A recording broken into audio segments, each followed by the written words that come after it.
सबसे पहले हम बात करें शिवाजी के व्यक्तिगत जीवन के बारे में। तो शिवाजी का जो शासनकाल है वो 1627 में इनका जन्म होता है। 1627 से लेकर 1680 ईस्वी तक इनका पूरा समय माना जाता है। शिवाजी जो है वो मुख्य रूप से एक ऐसे व्यक्तित्व है जिनकी कहानी को हम देखते हैं तो हमें लगता है कि वो किस तरह से फर्स्ट से अर्थ तक की पूरी कहानी है, किस तरह से एक सामान्य सैनिक से उन्होंने एक बड़ा साम्राज्य स्थापित किया था।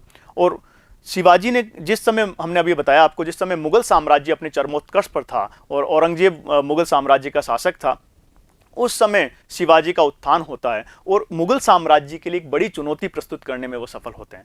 और यहाँ तक कि हम बाद में जाके देखेंगे कि किस प्रकार मराठा साम्राज्य ने पेशवाओं के नेतृत्व में जो मुगल सम्राट थे उनके बनने और उनके बिगड़ने में एक महत्वपूर्ण भूमिका निभाई थी, और किस प्रकार उन्होंने भारत में एक विशेषकर उत्तर भारत में एक बड़ा साम्राज्य स्थापित किया था। तो देखते हैं सबसे पहले इनका व्यक्तिगत जीवन शिवाजी के। इनका जो जन्म है वो 1627 ईस्वी में हुआ और जो डेट है वो 20 अप्रैल है। 20 अप्रैल 1627 ईस्वी में पूना में इनका जन्म हुआ है और जो किला है शिवनेर के पहाड़ी दुर्ग में इनका जन्म हुआ है। माता इनकी जीजाबाई थी और पिताजी का नाम शाहजी भोंसले था। दोस्तों, इनकी जो माताजी है, ऐसा कहते हैं इनके बचपन में इनकी जो शिक्षा दीक्षा थी इनकी माताजी ने की थी, और उन्हें बचपन में महाभारत और रामायण की कथाएं सुनाया करती थी। महाभारत और रामायण की कथाओं के माध्यम से उन्होंने शिवाजी के व्यक्तित्व निर्माण में एक महत्वपूर्ण भूमिका निभाई थी। तो ना केवल उनकी माँ थी बल्कि उनकी वो प्राथमिक शिक्षक भी थी। इसके अलावा उनके जो पिताजी थे शाहजी भोंसले, वो अहमदनगर में उस समय जागीरदार थे।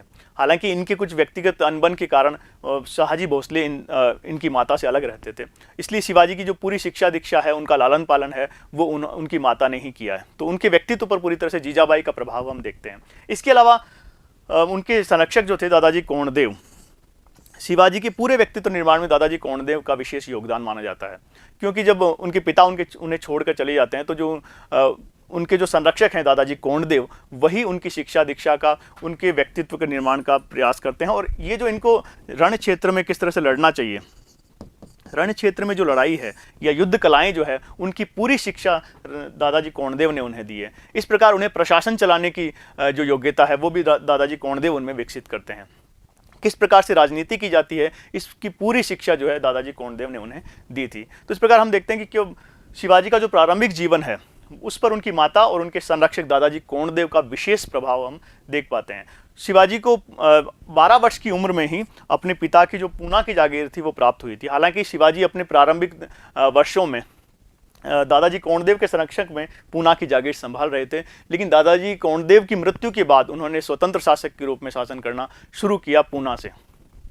इसके अलावा अगर हम उनके राज्याभिषेक की बात करें तो उनका जो राज्याभिषेक है वो हम देखते हैं कि जून 1674 ईस्वी में होता है। हालांकि इसमें काफ़ी देर देखते हैं, उनके जन्म से लेकर ये तो काफ़ी लंबा समय है। इसका कारण ये है दोस्तों, क्योंकि उन्होंने विशेषकर दक्षिण भारत के अंदर बीजापुर के सुल्तान से संघर्ष किया है और इसके अलावा उन्होंने मुगलों के साथ संघर्ष किया। तो एक लंबी लड़ाई के बाद जब उन्हें लगा कि स्थायी रूप से उनका साम्राज्य, उनकी राजधानी स्थापित हो चुकी है, तो उसके बाद उन्होंने 1627 ईस्वी में अपना राज्याभिषेक करवाया था। और ये जो राज्याभिषेक है इन्होंने, वो रायगढ़ के किले में हुआ था। इनका याद रखिए, इनका जो राज्याभिषेक है वो रायगढ़ के किले में किया गया था।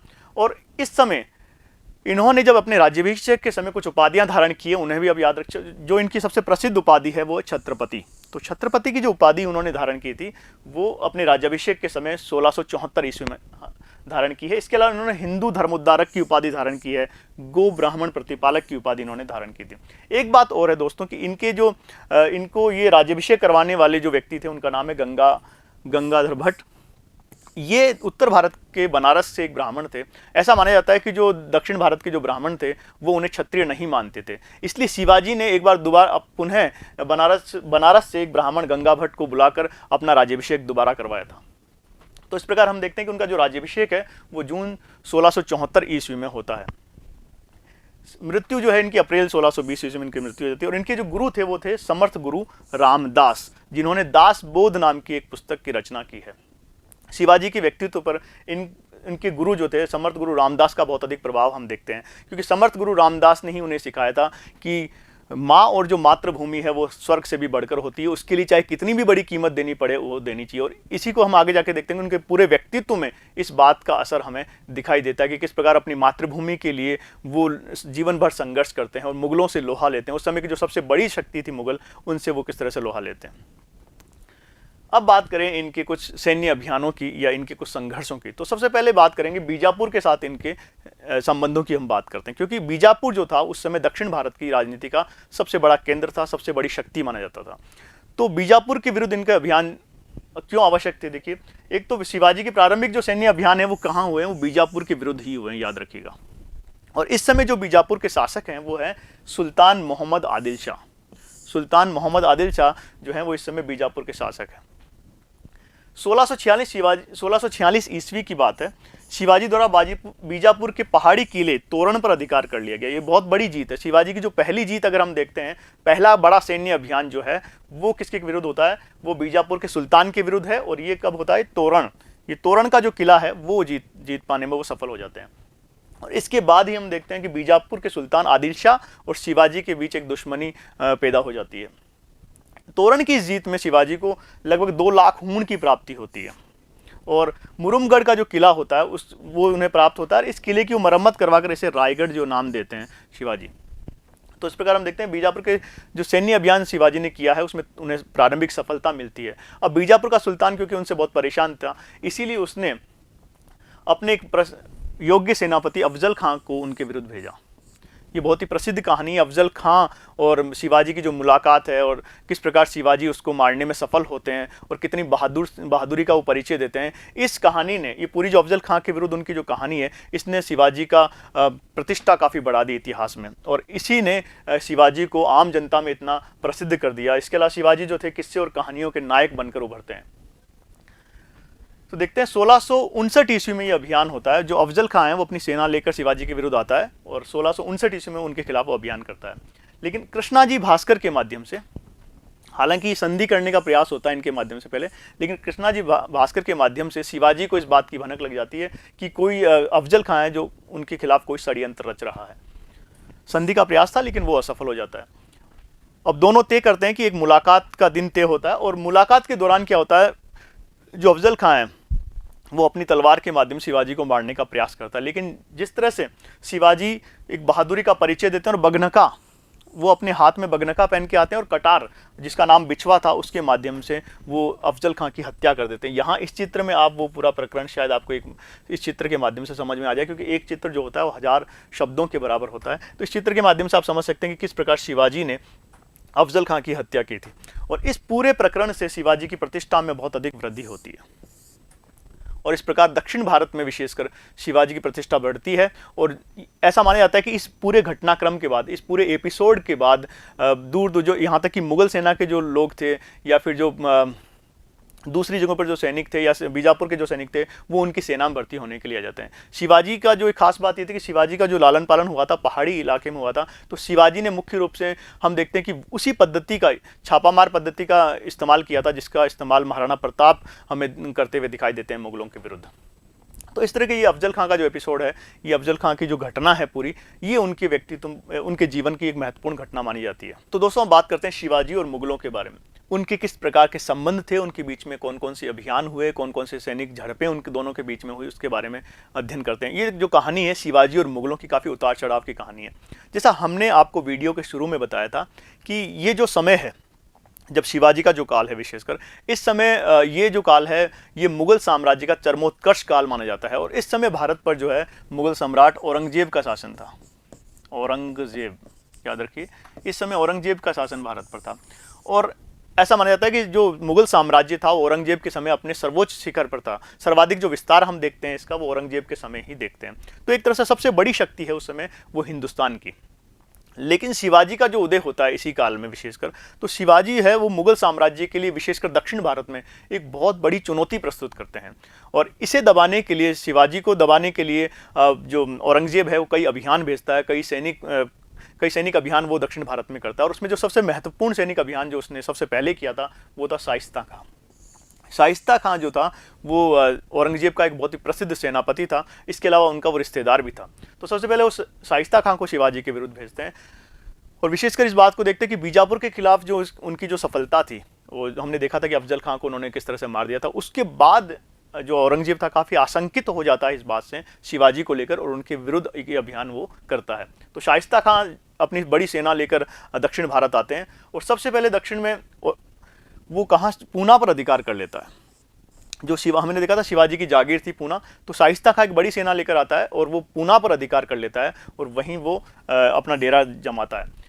लेकिन क्या होता है दोस्तों, 15 अप्रैल 1663 ईस्वी को एक दिन रात को अचानक शाइस्ता खां के जो डेरा था पूना के अंदर, उसका जो किला था, उसमें वो अचानक शिवाजी आक्रमण कर देते हैं। और इस अचानक हुए आक्रमण से जो शाइस्ता खां था वो संभल नहीं पाता है और वो अपनी जान बचाकर भागने लगता है। लेकिन इस पूरे प्रकरण के अंदर, इस पूरे प्रकरण में शाइस्ता खां की दो उंगलियां कट जाती है, जो उसकी बेइज्जती का कारण बनती है। हालांकि इस जो शिवाजी यहाँ जो हमला करते हैं रात में, इसमें उसकी कुछ पत्नियां शाइस्ता खां की और उसका एक बेटा भी मारा जाता है। लेकिन शाइस्ता खां अपनी जान बचाने में सफल होता है। परंतु शाइस्ता खां का इस तरह से पूना छोड़कर भाग जाने से मुगल साम्राज्य की काफ़ी प्रतिष्ठा में गिरावट आती है, और इससे औरंगजेब इससे नाराज हो जाता है और उसे दक्षिण से हटाकर उसे बंगाल भेज देता है।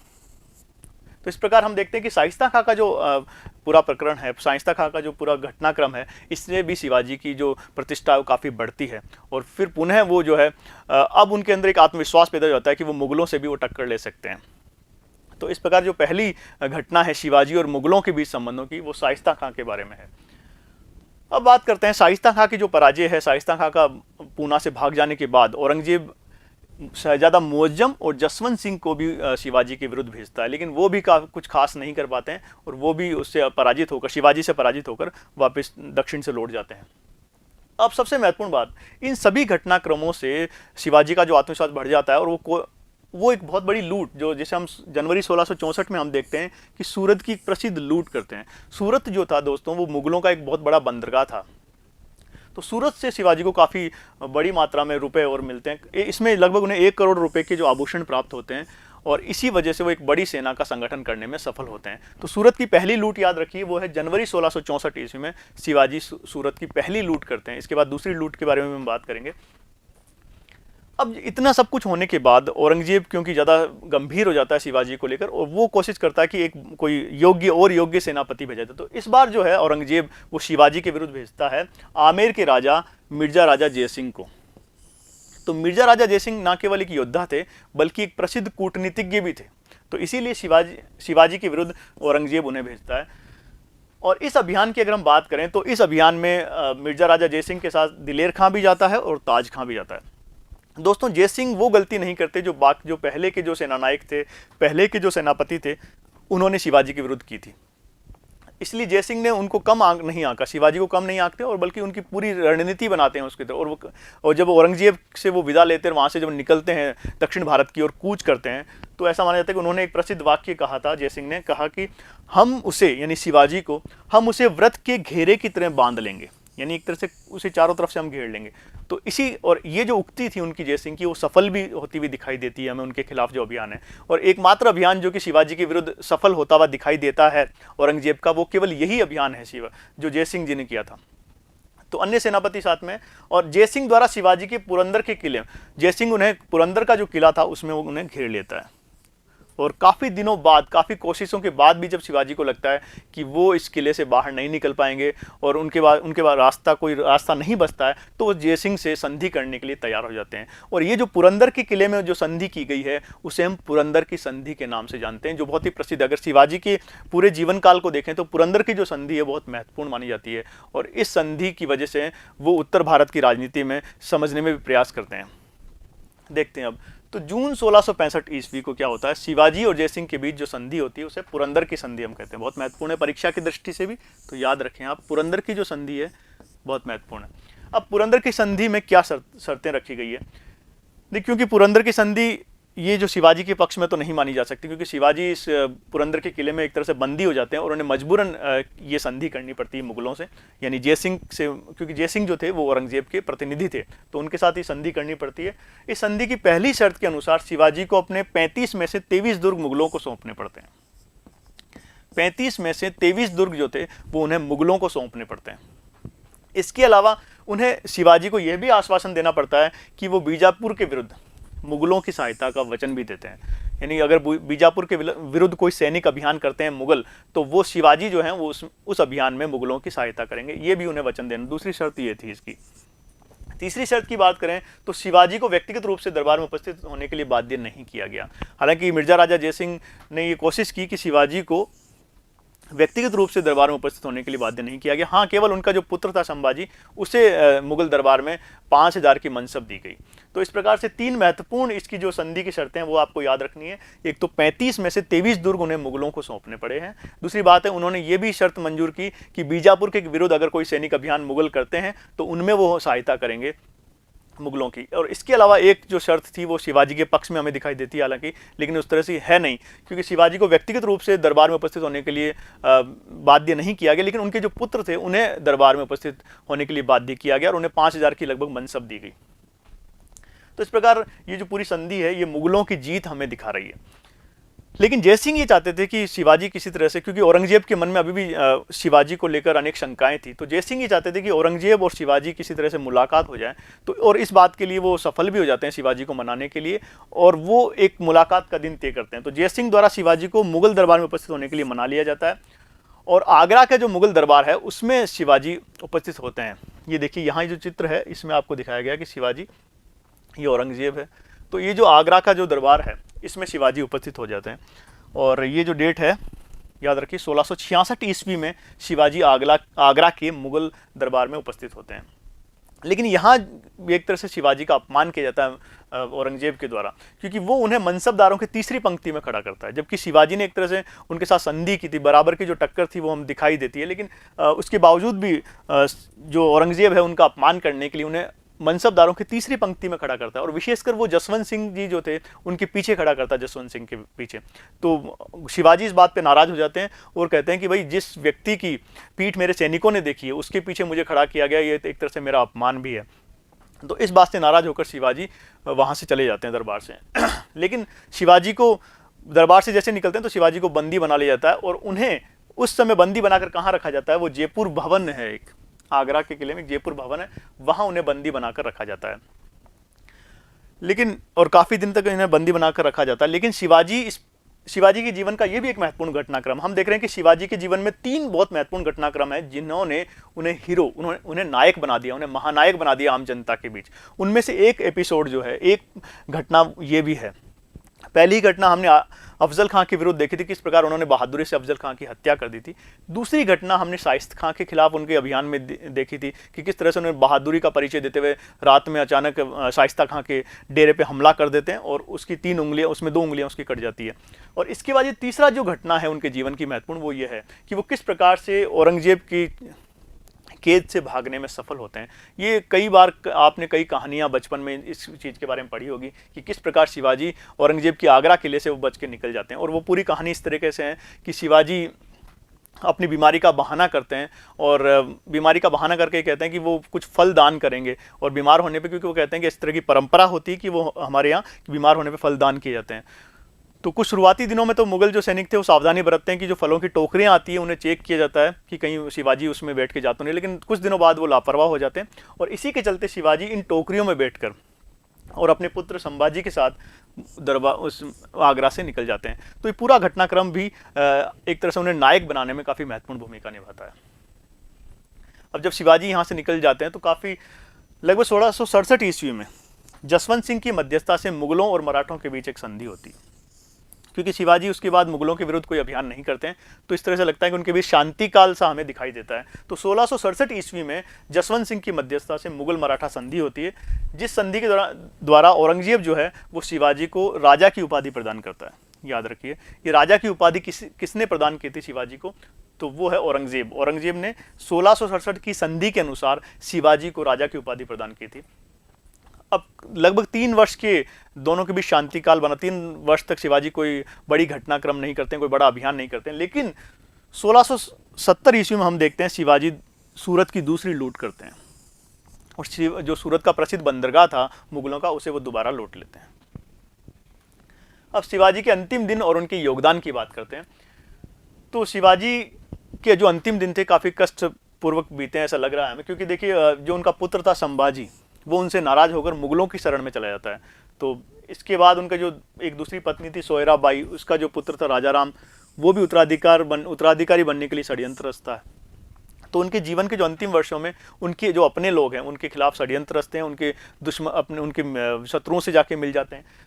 शिवाजी ने स्वतंत्र हिंदू राज्य की स्थापना के उद्देश्य आजीवन, हम देखते हैं कि शिवाजी का जो पूरा संघर्ष है वो एक स्वतंत्र राज्य की स्थापना का संघर्ष माना जाता है। आज़ादी का जो संघर्ष है उस रूप में हम इसे देख सकते हैं। जदुनाथ सरकार ने शिवाजी के बारे में कहा है कि शिवाजी हिंदू प्रजाति का अंतिम प्रतिभा संपन्न व्यक्ति था जो राष्ट्र निर्माता शासक था। यानी कि वो एक अंतिम हिंदू, अगर हम हिंदू की प्रजाति बात करें तो उसमें हिंदू प्रजाति के वो अंतिम प्रतिभा संपन्न व्यक्ति माने जाते हैं और राष्ट्र निर्माता शासक थे। उन्होंने कोशिश की मुगलों के समय कि अलग से हिंदू राष्ट्र की स्थापना की जा सके। शिवाजी की अब बात करें धार्मिक नीति, शिवाजी की जो धार्मिक नीति है उस पर काफ़ी चर्चा की जाती है इतिहासकारों के द्वारा। तो इनकी धार्मिक नीति के बारे में हम बात करें तो धार्मिक रूप से शिवाजी जो थे वो हिंदू धर्म के रक्षक माने जाते हैं, क्योंकि उन्होंने, इसका एक उदाहरण ये भी कि उन्होंने ब्राह्मणों हेतु पृथक धनराशि की व्यवस्था कर रखी थी। एक अलग से कोष बनाया था उन्होंने, ताकि उससे ब्राह्मणों की जो स्थितियां उसे सुधारा जा सके। इसे देख के लगता है कि वो हिंदू धर्म के प्रति ज़्यादा आग्रही थे। लेकिन वो धार्मिक सहिष्णु शासक भी थे, धार्मिक रूप से एक सहिष्णु शासक भी वो शिवाजी थे, जिसके कई उदाहरण हमें देखने को मिलते हैं। जैसे कि वो अपनी मुस्लिम प्रजा को उन्होंने विचार और नमाज की पूर्ण स्वतंत्रता दे रखी थी, इसके ऊपर किसी तरह का कोई प्रतिबंध उन्होंने नहीं लगाया था। इसलिए इसके अलावा जो मुसलमान फकीर और जो पीर लोग थे उनको वो आर्थिक सहायता प्रदान करते थे शिवाजी। और केलोसी के एक बाबा याकूत को उन्होंने आश्रम निर्माण के लिए भी काफ़ी धनराशि प्रदान की थी, जो उनके धार्मिक सहिष्णु शासक होने का एक प्रमुख प्रमाण है। इसके अलावा ऐसा कहा जाता है कि युद्ध अभियानों के दौरान अगर उनके सैनिकों को कोई कुरान दी जाती थी तो वो जो कुरान थी वो अपने मुस्लिम सैनिकों को वो दे देते थे और इस तरह से वो कुरान का काफ़ी सम्मान करते थे। मुस्लिम धर्म और अन्य धर्मों के प्रति भी उनका सम्मानजनक उन्होंने हमेशा व्यवहार किया था। और उनकी सेना में इस बात का प्रमाण ये भी कि उनकी सेना में और उनके जहाजी बेड़ों में अनेक विश्वसनीय पदों पर उन्होंने मुस्लिम व्यक्तियों को भी नियुक्ति प्रदान की थी। अब शिवाजी की हिंद स्वराज की बात करें, हिंदू स्वराज की बात, क्योंकि शिवाजी का जो स्वप्न था वो हिंद स्वराज का स्वप्न था, यानी भारत में एक हिंद स्वराज की स्थापना करना, एक हिंद राज्य की स्थापना करना। तो इतिहासकार सरदेसाई इसके बारे में लिखते हैं कि शिवाजी केवल महाराष्ट्र में नहीं अपितु संपूर्ण भारत में स्वराज्य की स्थापना कर। तो उनका जो उद्देश्य था, उनका जो लक्ष्य था, केवल महाराष्ट्र तक सीमित नहीं था हिंदू स्वराज का, बल्कि वो महाराष्ट्र से बाहर पूरे भारत में हिंदू स्वराज की स्थापना करना चाहते थे। इसके पीछे अगर हम तर्कों की बात करते हैं, कुछ प्रमुख तर्क ये देखे जा सकते हैं कि 1645 ईस्वी में शिवाजी ने दादाजी नरस प्रभु को अपने इसमें हिंदवी स्वराज के बारे में काफ़ी डिटेल से, काफ़ी विस्तार से लिखकर बताया था कि वो किस तरह का हिंदवी स्वराज बनाना चाहते हैं। इसके अलावा उन्होंने चौथ और स्वदेशमुखी करों की जो वसूली के जो क्षेत्र थे वो उन्होंने किस तरह से बढ़ाए थे और उनमें किस तरह की कर व्यवस्था उन्होंने लागू की थी। इससे पता चलता है कि एक उनके मन में, उनके दिमाग में एक बड़ा स्वप्न था हिंदू स्वराज का। इसके अलावा शिवाजी ने आगरा यात्रा जो की थी, वो आगरा यात्रा करने के लिए हमने देखा था कि जय सिंह किस तरह से उन्हें मनाने में सफल होता है आगरा जाने के लिए, आगरा दरबार में प्रस्तुत होने के लिए। लेकिन इसका दूसरा पहलू ये भी कि शायद शिवाजी इसीलिए तैयार हो गए थे क्योंकि वो उत्तर भारत की राजनीति के बारे में जानकारी प्राप्त करना चाहते थे। इस तरह से वो दक्षिण में ही नहीं, केवल पूरे भारत में हिंदू स्वराज की स्थापना का एक स्वप्न देख रहे थे, इससे पता चलता है। इसके अलावा उन्होंने राजपूत राजाओं से जो मेलजोल की रणनीति अपनाई वो भी हमें दिखाता है कि वो एक संपूर्ण भारत में हिंदू स्वराज की स्थापना, उन्होंने राजपूतों के साथ विशेषकर मेलजोल की नीति, शत्रुता की नीति नहीं अपनाई, उनके साथ मित्रता की नीति अपनाई। जिस तरह से जय सिंह के कहने पर वो आगरा के दरबार में प्रस्तुत होने के लिए तैयार हो जाते हैं, तो इससे पता चलता है कि वो एक संपूर्ण भारत के जो अन्य राजा थे उनके साथ मेलजोल करके हिंद राज्य की स्थापना करना चाहते थे। और सबसे बड़ी बात यह है कि शिवाजी का जो व्यक्तित्व है वो महाराणा प्रताप के समान ही हमें दिखाई देता है। और शिवाजी ने जो हमारा स्वतंत्रता संग्राम है, हमारी आज़ादी की जो लड़ाई है, उसकी प्रेरणा स्रोत रहे हैं। और हम देखते हैं कि आज़ादी की लड़ाई के दौरान जो तिलक हैं, बाल गंगाधर तिलक, वो शिवाजी उत्सव का आयोजन करते हैं और उसके माध्यम से जनता में एक राष्ट्रवाद की भावना जगाने में वो सफल होते हैं। तो दोस्तों, इस प्रकार आज के भाग में हमने छत्रपति शिवाजी के बारे में बात की और ये देखा कि किस प्रकार वो अपनी शौर्य, अपनी वीरता, अपने व्यक्तिगत साहस की वजह से हिंदुस्तान के जनमानस में एक नायक के रूप में उनकी छवि प्रस्तुत हो गई। आगे हम बात करेंगे शिवाजी के साम्राज्य का जो दूसरा पहलू है, यानी पेशवाओं के शासनकाल के बारे में। तब तक के लिए धन्यवाद।